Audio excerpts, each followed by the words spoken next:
Hey, welcome into the Big Ten Huddle. I'm your host, JR. Here with me, Zach Guggenheim. We are going to be talking some fall camp previews. Now, I know, there are some fall camps for teams that have already started. You know, they started on Monday, Tuesday. Some of them start a little bit later on Wednesday. I get it, but we are these camps are like a month long, okay? So give us a break. We're going to ask some questions about these teams that we want to know as we lead up to the season. We are less than 30 days away from Big Ten football. We're stoked. We're excited. If you're stoked and excited, hit that like button, subscribe, give us a 5-star rating on podcast. Hey, and if you don't like the show on podcast, please do not give us a 1-star rating. All right. My email is jrsrankings@gmail.com. JR's rankings. Just send me a super nasty email instead. Okay. I promise I'll see that better than your super nasty review that will never change and be a 1-star review forever. So, give us a 5-star review if you like the show. If you don't, use my email and throw me a nasty email. I'm sure that'll make you feel better. Right? We are on podcast Monday through Friday every day with episodes on YouTube Sunday, Tuesday, and Thursday night. Come join us over there. Zach, I am with tonight this morning if you're listening now, and we're gonna get some fall camp preview stuff. Zach, how excited are you for Big Ten football to be back in 30 days? I'm really excited, and I think our listeners are excited too. I don't know if you saw, we crossed 3,000 subscribers on YouTube. We did. That's awesome. Thank you so much, subscribers. Yeah, we are very, very, very thankful for you guys. Thankful that you guys want to hear our thoughts on Big Ten football. And to your broader point, how excited am I? I'm very excited. August 30th, cannot get here quick enough. I already know what I'm going to be making food-wise for that game. I've perfected my smoked wing recipe, and it's going to be filled. My pellet grill is going to be filled with buffalo wings before that game. That's going to be delicious. Yes. It's going to be delicious. Yes. And if some of you end up on my doorstep, I would understand, but I'll also probably call the cops. So please don't do that. Well, just don't give out your address on the internet. I learned that very early on the internet. Not through experience, just through people telling me. Yeah, we should do, I don't know how we would do this, but it actually would be fun, like to do like some sort of like meetup with folks like in the chat and like, I don't know, like a tailgate at some point.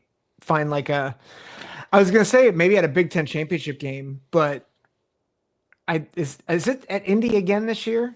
I believe it's at Indy this year. Okay. Yeah. Maybe Big Ten championship game. We should try to do like a Big Ten huddle meetup.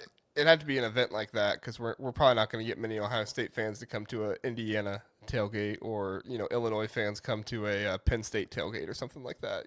Unless they're playing, then I guess they would. But yeah. Max says idea for an episode with Jeff: longest streaks in the Big Ten, current and historical, longest winning/losing streak from one team against another, longest no shutout streak, no turnovers, etc. That's a really good idea, Max. I will take a picture of your comment and send it to Jeff and see if he wants to do that. So we're getting some congrats from people for our 3,000 subscribers. Thank you, Max. Thank you, Billy. Working hard to get there, and we're hoping to hit 5,000 this next season. Last season was awesome for us. It was really good, and we're hoping to provide really good content again for people. Looks like Troy's got some good content for himself that he's smoking as well. We want to see pictures of you smoking that brisket, and then maybe even eating that brisket. There you go. All right.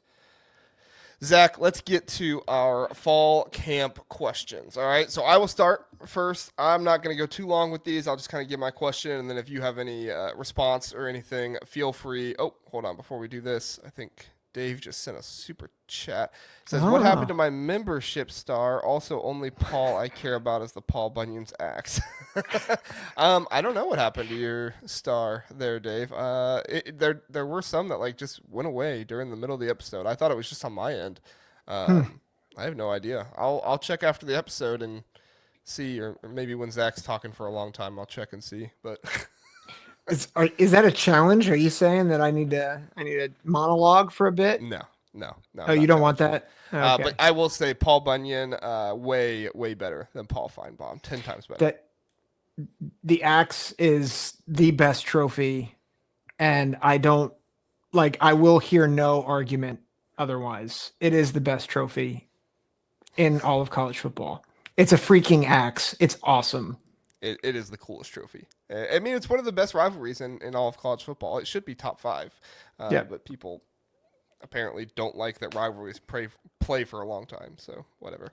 All right, let's get into it. Zach, my question for Indiana is: will Fernando Mendoza's mobility add a dimension to this Indiana offense? Are we going to hear about mobility from Fernando Mendoza? As a lot of people learned last year after the season was over, Curtis Rourke played pretty much, if not the entire year, with a torn ACL, and it really limited his mobility in a number of games. I'm interested to see this Mike Shanahan offense. Does it have a mobility option for quarterbacks that Curtis Rourke just wasn't able to do? Now, he wasn't the most mobile guy in the world before going to Indiana, so it's not like this was, some big thing they were missing out on or whatever, but he is somebody that, could have maybe evaded more in the pocket, done some more side steps on blitzes and rushes and stuff if he had a bit more mobility. But Fernando Mendoza, he's going to have a better offensive line this year than he had at Cal. Indiana's bolstered that up and made that one of the better units, if not probably one of the top 2 or 3 units on the team,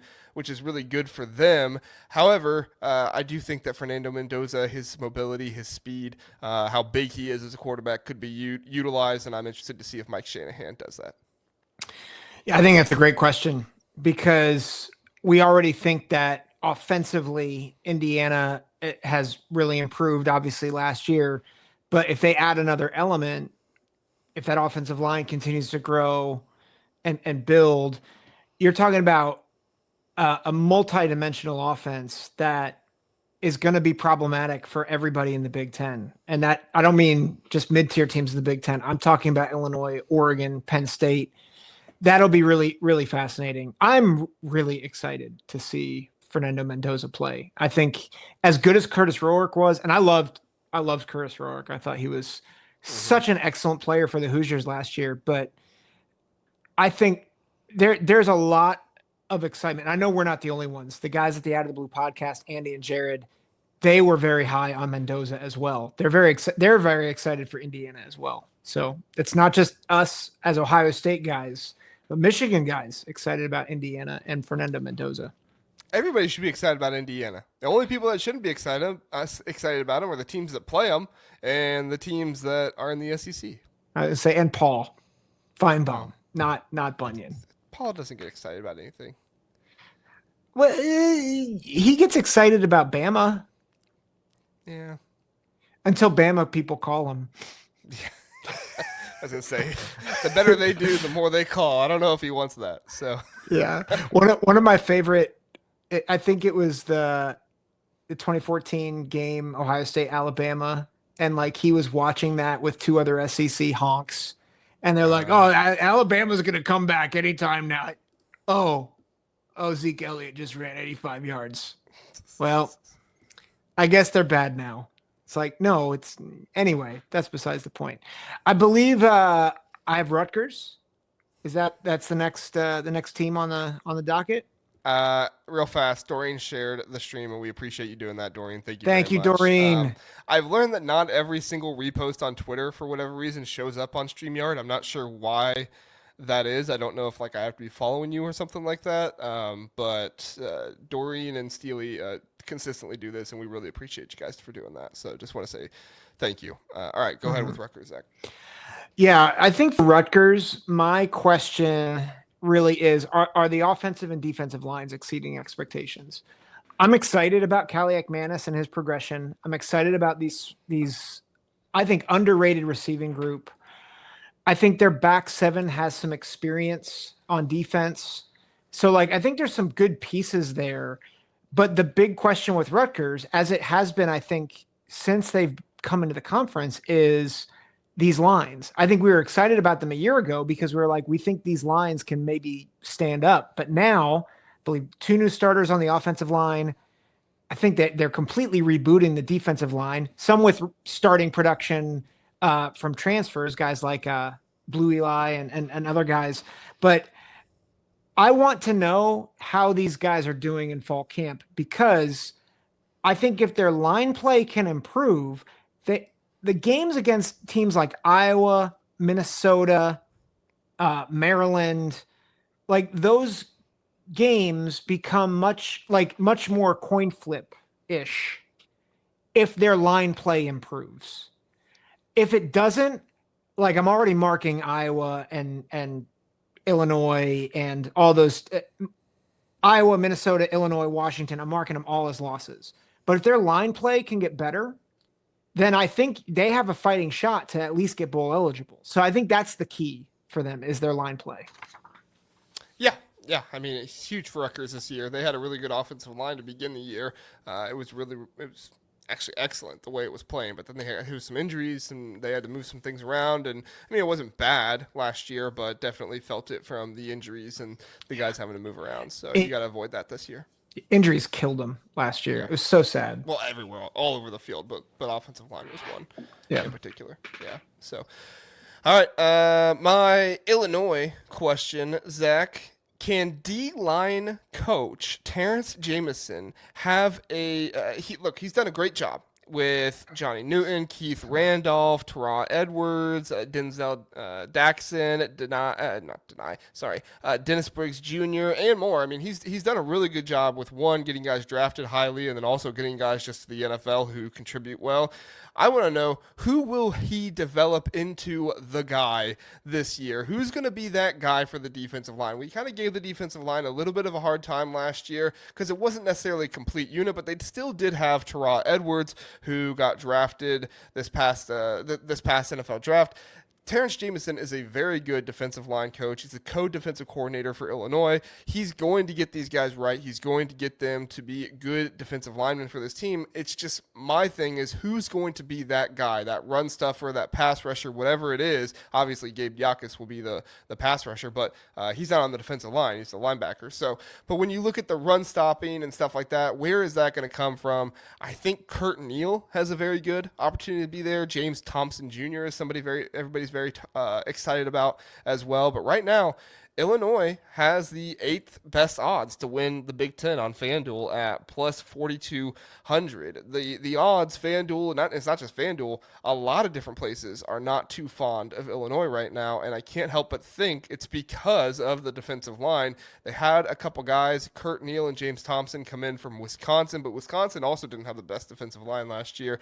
It's going to be on Terrence Jamison to really develop these guys, get these guys ready for the season if they want to finish higher than 8th in the Big Ten, which I think they will, but stranger things have happened, Zach. Yep. And I think that's good because I think the other two levels of the defense are they've got studs there. It's just defensive line. Do you have run stuffers? Do you have guys that can get after the quarterback? Obviously, Gabe Diakis is going to be one of those guys, but do you have someone else on the defensive line that can really help you? And maybe it's eating double teams or maybe it's another pass rusher, but either way, do you have someone that can really be a force up front for you? So good work. Thank you. All right. You have Michigan State, Zach. Sparty.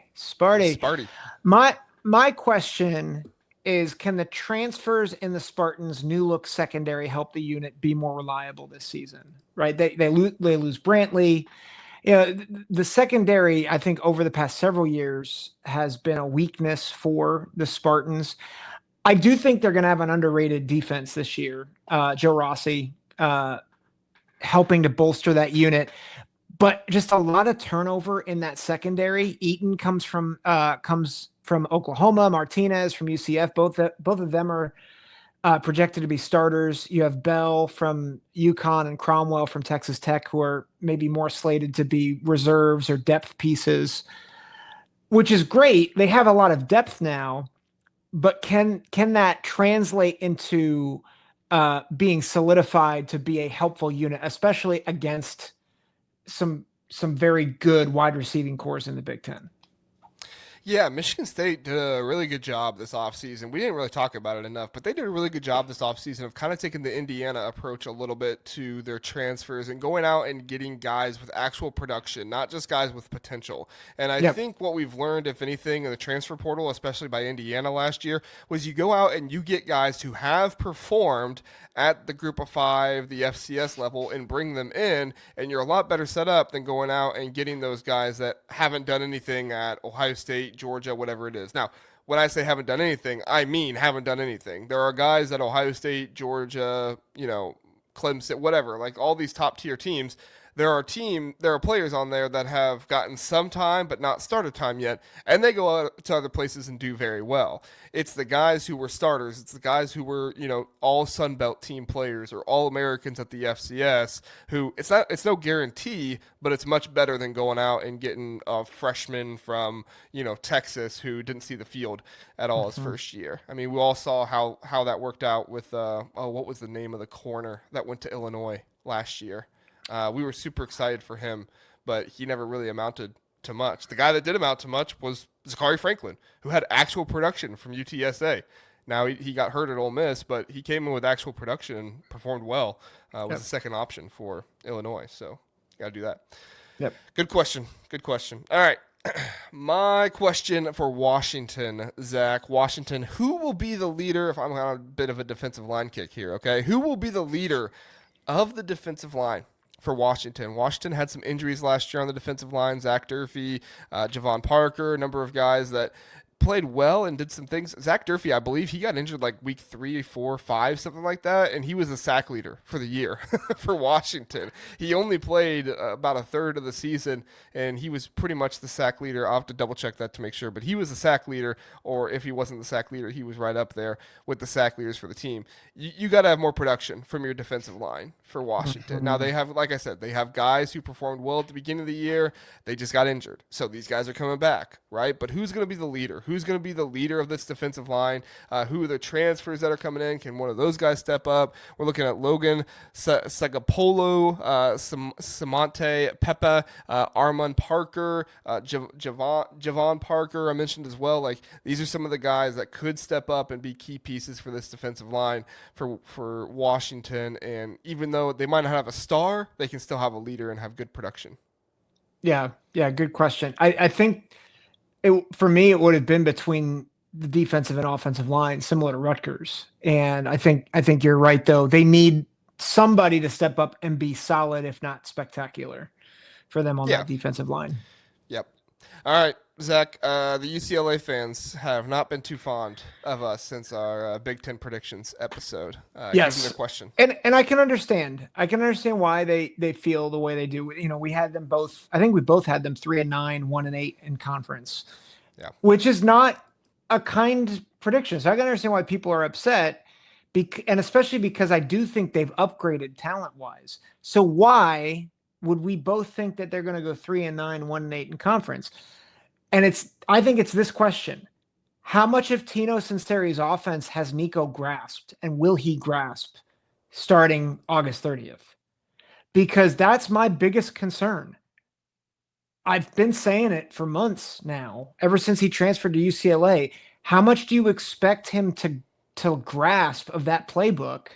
And then you've got to hope that he can outduel a lot of offenses, because that defense did not upgrade a ton over the offseason. So that's my big question: is how much of Tino Sinceri's offense has Nico grasped? If he's grasped a lot of it and he's ready to go, I'll eat my words, because I think they'll be much better than 3-9. But if he's still learning the system, and you get, like, you're playing Utah, you lose that game, like it's just a rough way to start, and I could see it really spiral for them. So I think that's the key question for me. Yeah, UCLA right now for on FanDuel 4+ wins, which is 4 wins or more.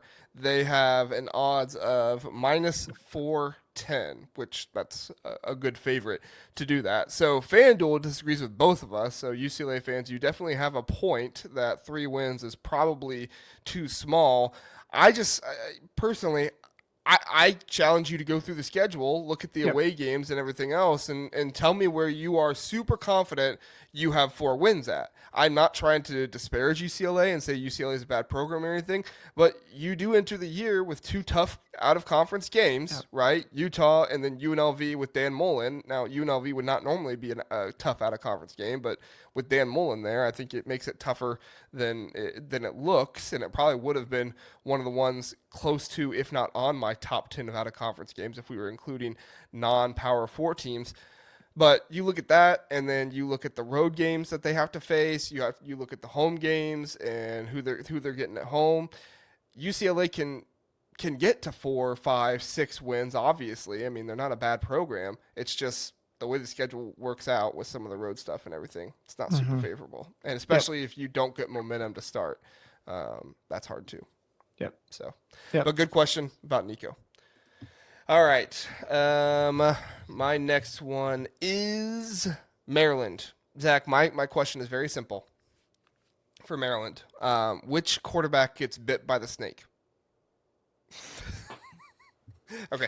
No, it's not really that. My question is who's the starting quarterback for Maryland? Maryland is so driven by their quarterback. Mike Locksley does such a good job of developing these guys. Who's it going to be? Is it going to be the guy with a little bit more experience in Justin Martin? Is it going to be one of the young guys in Malik Washington or Christian? What's his last name? Christian. I almost said Christian Martin. I don't know if that's right. But they have a true freshman named Christian. Anyway, or redshirt freshman. I'll do some research here. Hold on. He's a freshman. Sorry. But anyway, I just want to know who is the starting quarterback going to be. It seems like it's a battle between Malik Washington and Justin Martin to me, hence the reason why I'm not remembering everything about Christian. Sorry. But I do want to know which one of those 2 guys is going to be it. It is Christian Martin. Oh, okay. See, I was right. I shouldn't have doubted myself. Yeah. True freshman or redshirt freshman? Does it say? Redshirt freshman. Okay. Yeah.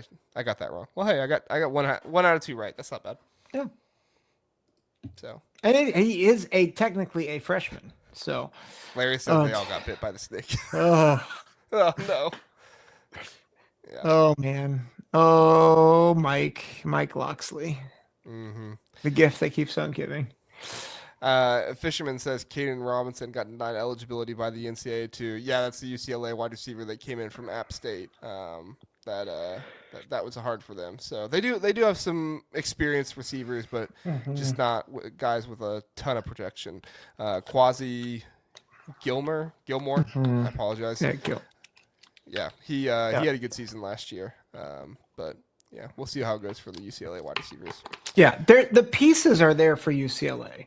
Like nobody is saying that they're not there to like have a better season. It's just I don't think people understand how hard it is to come in May and like figure out a whole playbook and get continuity with receivers and learn a system. And they don't have any other option.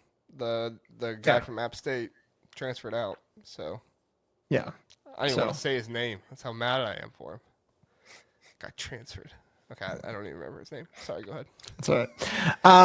So you had Maryland. I've got Michigan. Yep.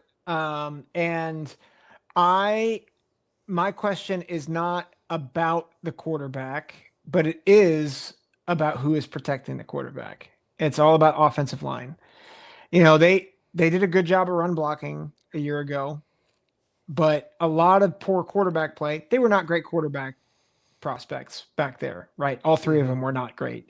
But you know what made it a lot worse was the pass blocking or lack thereof. Pass protection. Yep. And so I think the big key that I have a big question of is, does this offensive line take a leap in fall camp to be not a weakness and not even a net neutral, but a strength of the team, particularly in pass blocking? Can Greg Crippen and Afobe and El Haddadi and Sprague and Link, can those guys be a much better offensive line pass blocking and protecting their young quarterback? Well, they got a couple freshmen who could start. I mean, right now Yeah. they're talking about Andrew Babalola, one of the true Yeah. freshmen, Yeah. possibly starting at Babalola. left tackle for him this season. Zach, could you imagine having a left tackle true freshman and a true freshman quarterback starting for? Now they were both 5 stars. All right, they got the talent. But from what we've been told about Andrew Babalola, he is somebody that is going to need a little bit more developing. He's not one of those guys that's coming in right away and has everything. And it's not size or anything like that. It's just kind of technique, but he's a very smart kid and he could pick up on it fast, and that could be how he started so quickly.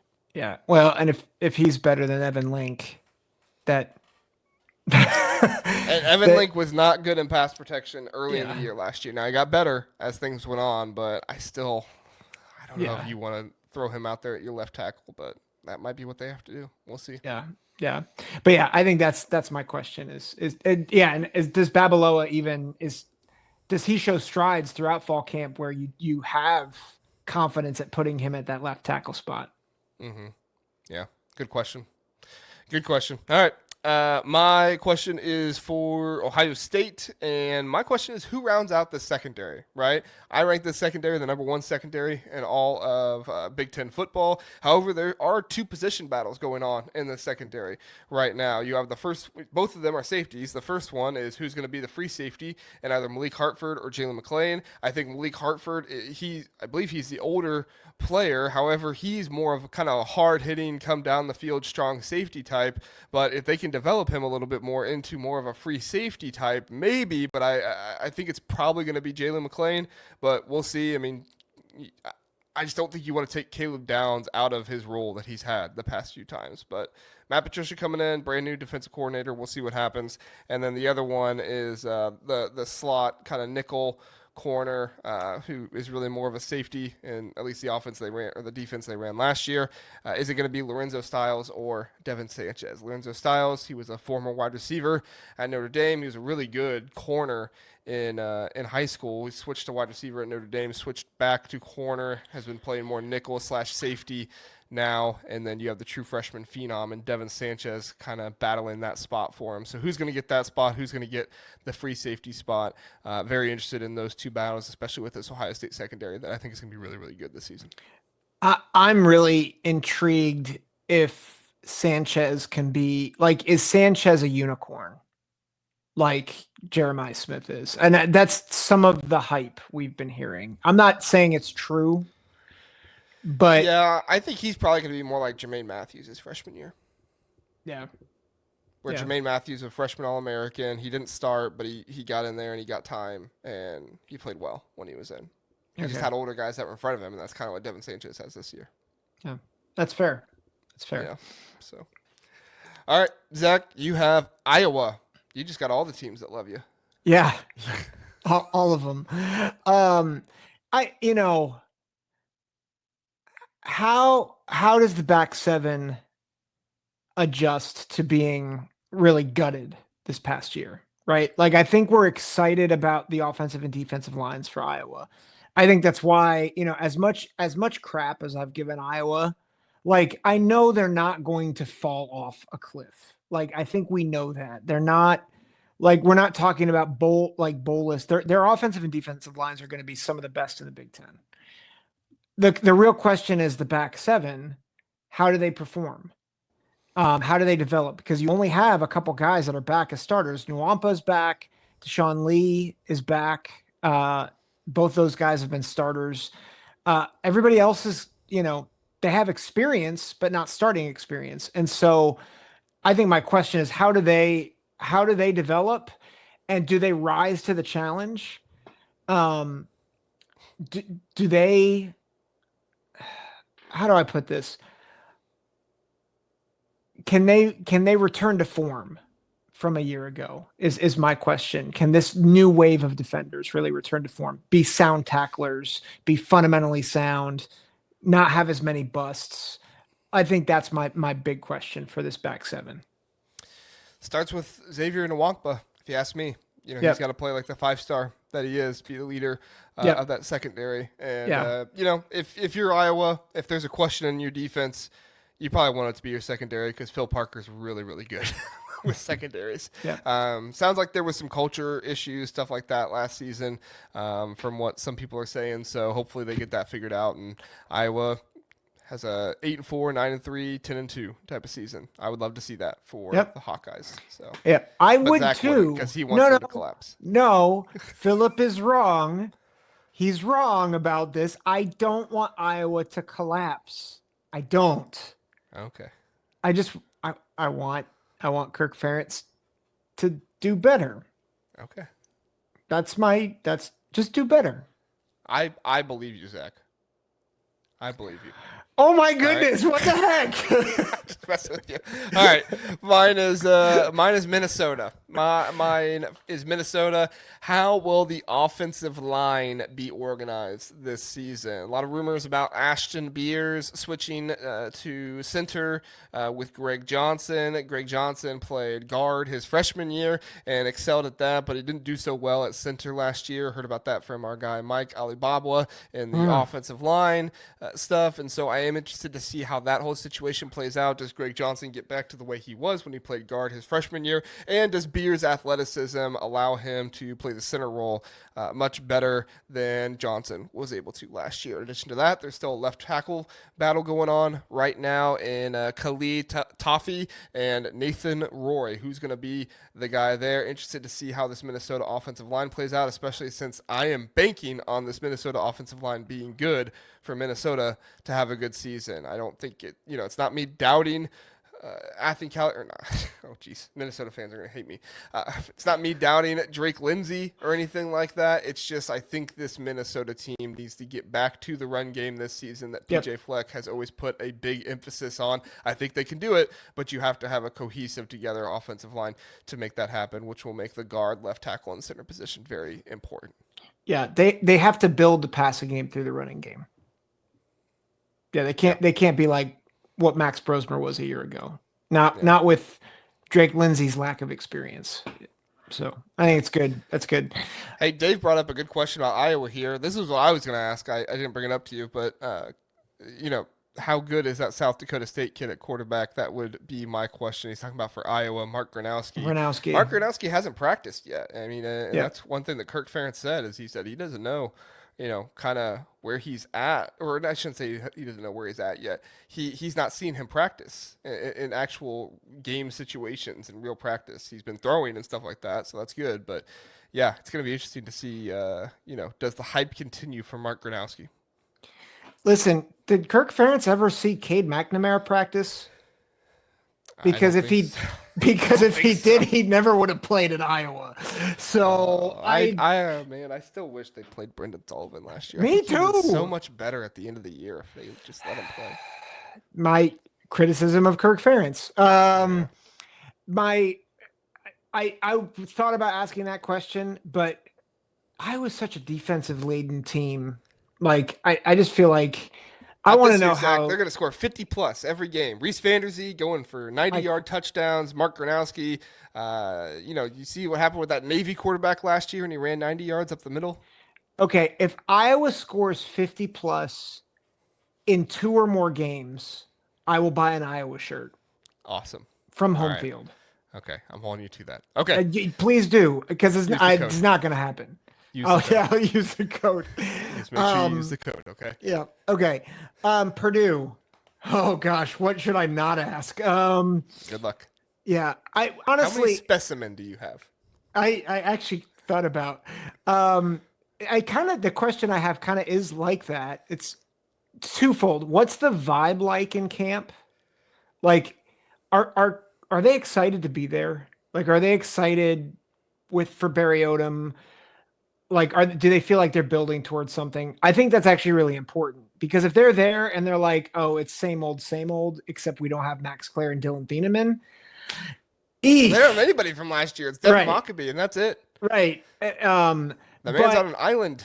But I think this is where maybe the second part of my question is who on the roster can give their team and their fans hope that they're going to be competitive this year. Like Maccabee's great, but you need like who is going to be your stalwart leader and playmaker that's going to give you excitement week in and week out. We thought that was going to be Dylan Thieneman and Max Clear last year, and they were exciting at times. When Dylan Thieneman wasn't chasing another Notre Dame player that just scored again. Thieneman was just used incorrectly, and Claire, I mean, he just never really had opportunities to make plays. I mean, yeah. So I think is there a player that they can really get behind to build momentum? Yeah. Good question. We'll see what Purdue does. All right, Wisconsin. My question for Wisconsin, and my question for them is, which of these Wisconsin running backs is going to step up this season and be the guy? They're going to get back to this to the style, right, of running it, pounding it more. Jeff Grimes is going to bring that in. But which one of these guys is going to be it? Is it going to be Cade Yakimelli? He's broke off some big runs, but is he an every down back kind of guy? Can he be the starting running back? Darian Dupree is a young guy who he has an opportunity to possibly do some things. And then Dylan Jones, the redshirt freshman, is he going to come in and really light things up as the redshirt freshman and surprise people? I think all three of these guys have a good chance to make some noise this season, and I don't know if you're going to figure it out in fall camp. I think you might have to figure it out in your first couple games, but which one of these guys is going to be the guy? Or is it just going to be a share, and it could be one guy every other game, I mean, if this offensive line for Wisconsin can be good, and I think they will be good. They're missing a left tackle, unfortunately. He got injured in the spring camp, but if they can be a good offensive line, we could see a really good running game for Wisconsin this year. They just need to have a back to do it. And they got three good options. It's just one of them has to rise up and be that main guy. Yeah. I love that question. I love that question so much because it's really what, it's what they need is they need to go back.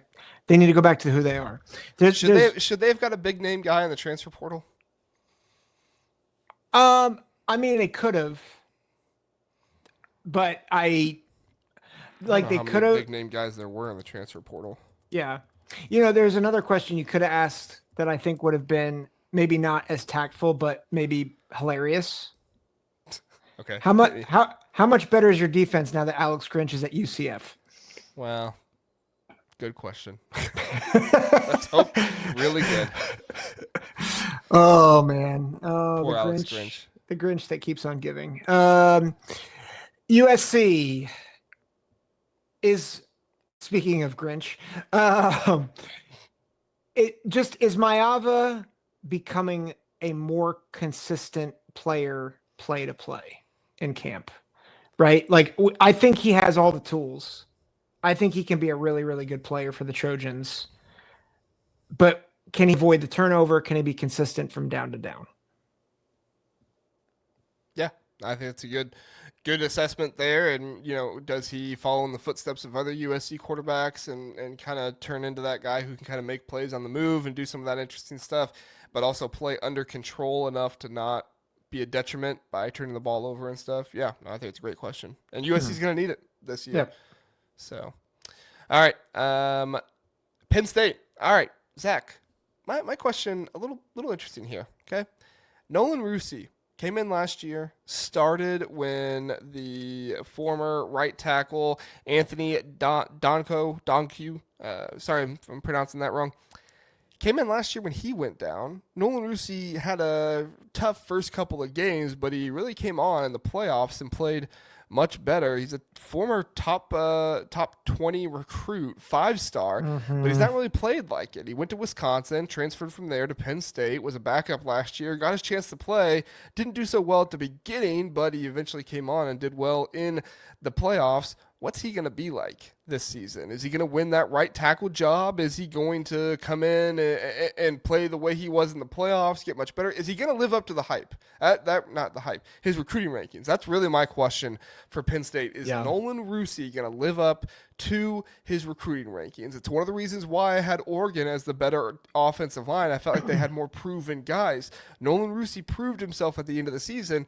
but was that just because they were playing Boise State and they were playing at SMU in the playoffs, or was that because he finally got his legs under him and was playing much better?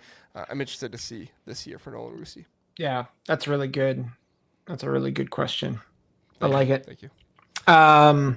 Northwestern, Zach. Northwestern. Wildcats. It's, can these receivers take advantage of Preston Stone's big arm? Like that's his best throw, is to go deep, to throw go balls. But does he have the receivers to take advantage of that? They're excited about Griffin Wild. I think they're excited about some of their young receivers, Covey and Elligan, Alex Lyons at tight end. I think they're excited about those guys, but can they take advantage of some of Preston Stone's strengths? Can they protect him too? Right? If you're Yeah. going to throw the deep ball, you got to have a good amount of protection. So Yep. thankfully Yeah. they've got a really good D line they're going up against in practice. So Yeah, I'd say I do think I'm encouraged by their offensive line. I think, much bigger. yeah, and like Caleb Tiernan, like I feel like is in the mold of some of the other, like some other left tackles that they've had who are somehow like prototypical first round left tackles. And you're like, how did they end up at Northwestern? Oh, because they somehow developed these monsters. Like every 3 to 4 years, another one comes through, and you're like, oh my goodness. But they have a few guys that they've really developed. Mostly seniors and juniors on that line. I think Arataki might be the only freshman that is projected to start on that line. So it should be interesting. Is Tiernan going to be the left tackle? According to Phil Steele. Okay. But Phil Steele's not always right. So I saw somewhere the other day somebody said Xavier Gray was going to be the left tackle. I felt like that was going to be a mistake to put him there, but all right, maybe the thing I read the other day was just correct. He has Gray. Phil Steele. Steele has Gray at right tackle, but I mean, to your point about size, maybe the website I read just had it flipped. Yeah, to your point about size, Xavier Gray 6'8", 340 pounds. Caleb Tiernan 6'7", 329. Those are some dudes. There's some towers on the outside. Very cool. Yeah. That doesn't mean that they're good, but Tiernan's good. Tiernan's really good. Gray is, I think, there's some questions. Like he was at Akron a year ago. How good is he really? Can he bump up to this level? Yeah, he's got the size at the very least. He's probably a little stiff, but we'll see. Yeah. Hey, Joshua Justice, never seen you before in the chat. Joshua, thanks for being here. Want to highlight your comment. He said, most of the fans hated the air raid experiment. They're still going to go try some, but getting back to more of the basics with Grimes at offensive coordinator. Yeah, I that's what I saw primarily from the Wisconsin fans as well. I think there were some people that were very excited at the beginning of the prospect of maybe turning the offense into a little bit more modern, I guess you could say. But once it was tried, it did not look great. And then also part of that was the quarterback, right? I mean, I don't want to keep bashing on Braden Locke here, but he just was not the guy to do that. If you had Tyler Van Dyke, if Tanner Mordecai was there and not hurt, and he was healthy the entire time, maybe. But, that's just the hard part for it. So, but yeah, Joshua, thanks for being here. We're rooting for Grimes this season. Want to see some good stuff from him. All right, 2 teams left. 2 teams. I got Oregon, and then you got Nebraska. Oregon, Zach, you know who I'm asking about here. Who's going to emerge as the go-to guy for Oregon, right?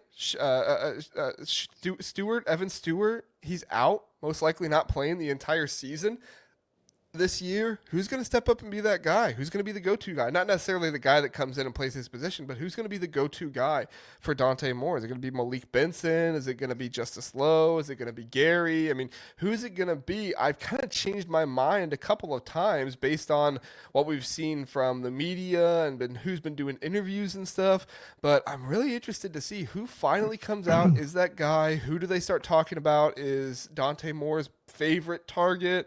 I mean, Austin Novosad is still in that competition. I think it's going to be more. Everybody's acting like it's going to be more. But I just saw an article the other day about Austin Novosad doing an interview about the QB competition, and Dan Lanning hasn't named Dante Moore the guy yet. So probably going to be Dante Moore, but we'll see if Austin Novosad can really challenge for it and see if he can find a go-to guy. Dan Lanning is stealing a page from the Ryan Day playbook of quarterback competitions. It's a competition between Gunnar Hoke and Justin Fields. Yeah, okay, Ryan.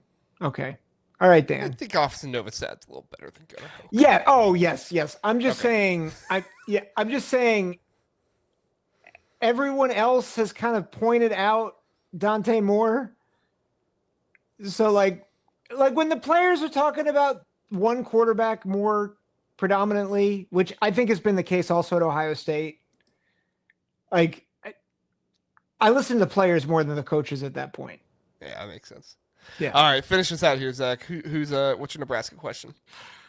Nebraska, I think is are the running backs able to produce at a Big Ten level? Like how do they look at camp? And then how does the front seven look? Nice. Yeah, I'm wondering about that front seven altogether. Sorry, Pit Snipe Husker asked a funny question there. It got me.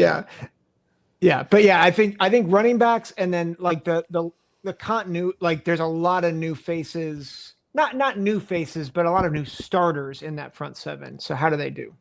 I was gonna say I'm excited about Dane Key too. Felt like we didn't really hear much about him in the spring, and last year Nebraska brought in some good wide receiver transfers, but they didn't really show up the way I think some people thought they were going to. And I think with Dana Holgerson this year, you have some more promise than that. But yeah, so all right. So we did get some questions. So if you're a member, I will put out a member post pretty much every time. Sometimes I forget, I apologize, but pretty much every time we have an episode that day, I'll put out a post asking if you have any topics or anything. And today we did get responses from Max and Pit Snipe Husker. Max asked us, Zach, which gets released first, the Epstein files or Sharon Moore's text messages to Connor Stallions? I don't think we're ever gonna see either of them. Yeah, no, it's been destroyed. Evidence is destroyed. Yeah, so I'm not going to get into the political stuff with the Epstein files, but I'm going to say it's safe to say probably not seeing either of those. Yeah, neither of them are actually laughing matters, right? Like, unfortunately, but next question. Yeah. And then Max says Indiana is on a 30-game losing streak to Ohio State and last won in 1988. When will this streak come to an end? Now they've had some close games with Ohio State. Gave Ohio State some good battles. 2020 was a really good battle. Last year, like I said, it was 14-7 at halftime. People act like that was just a blowout for the entire game, but it was a good game there in the first half, and then Ohio State started to pull ahead after the punt return. But overall, I mean, I know everybody's just going to act like until the end of time Indiana can never beat Ohio State, but it's going to happen at some point. Will it happen in your lifetime, Zach? I mean, at the current trajectory that Indiana is building, like I think it's very possible. Like I think the reality too is that like as good as Ryan Day is, like right now there's a dip in recruiting. And so like how likely is it like that on any given year? Like I don't think it's super high, but like at some point if Cignetti keeps building and he's there for like another 6 or 7 years, they're ripe for an upset, like ripe to upset them at some point. Yeah, I mean, this is what college football is becoming, right? More parity, more competition between teams, especially teams that find good coaches and build their teams in a cohesive way. And Indiana's going to be that. I think, honestly, it just depends on if Curt Cignetti gets it done or not. I'm not saying they won't hire a good coach after Curt Cignetti, but right now you have a sure thing with a really good coach in Curt Cignetti. He's not going to take you to the playoffs every single year because I don't think there's any coach out. Well, I shouldn't say there's not any coach. It's very unlikely for you to get a coach that's going to take you to the playoffs at any program. I should say not any program. Ohio State, Georgia, teams like that are going to make the playoffs pretty much every year.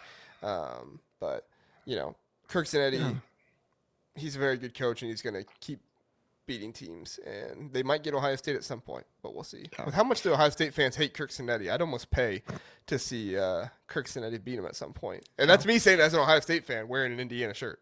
Yeah. I think it'll be interesting. So like a year ago, there was a good opportunity for Indiana because it was right before the Michigan game. And I think that might play a role in it too, is where does it fall in the schedule for both teams? Yeah. So like, that's why I think Illinois is going to beat Ohio State this year, is it falls into a really tricky part of the schedule for Ohio State. And like if Ohio State's coming off a road game against Oregon or USC, and then they come back and they have to play Indiana, even if it's at home. Like, I think that could be a tough ask if Indiana is particularly good that year. Good point. All right. Hey, everybody. We appreciate you being here. Appreciate the show. Philip asked when the next call-in show is. We'll definitely have to do a call-in show in August, get ready for the season and everything. So we neglected to do that for a couple months, and we apologize for that. Busy times in June and July, but we'll get back to that. Zach and I will talk about a call-in show date, and we'll let you guys know. Yep, let's do it. All right. Zach, anything else before we get out of here? 30 days. Let's go. 30 days. There we go. Excited for it. Thank you, everybody who listened today on the Big Ten Huddle. If you don't mind, please do like before you head out of here. Please do give us a 5-star rating on podcast before you get out of here. Really appreciate you listening, and really appreciate you showing up and clicking that listen button every single time. Have a good one, everybody. See you next time.